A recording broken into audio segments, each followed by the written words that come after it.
आज या ठिकाणी आपल्या राष्ट्रपती पुरस्कार प्राप्त निर्मलगाम कळसगावमध्ये पवित्र पावन भूमीमध्ये ही पारनेर तालुक्याची ऐतिहासिक भूमी, शूरवीरांची भूमी, थोर समाजसेवकांची भूमी असणार आपला हा पारनेर तालुका। आणि याच पारनेर तालुक्यातील असं आमचं हे राष्ट्रपती पुरस्कार प्राप्त निर्मलगाम कळसगाव।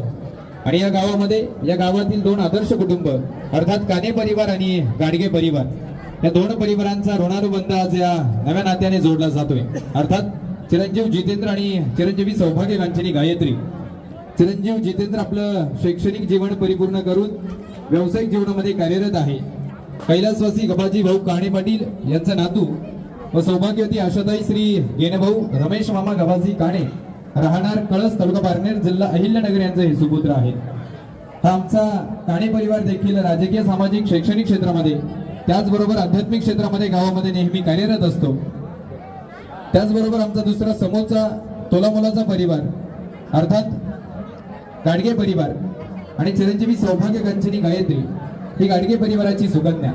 गायत्री देवळी दिसायला रूपवान सुंदर आहे, त्याचप्रमाणे उच्च शिक्षित आणि सुसंस्कृत अशी ती गाडगे परिवाराची सुकन्या आहे।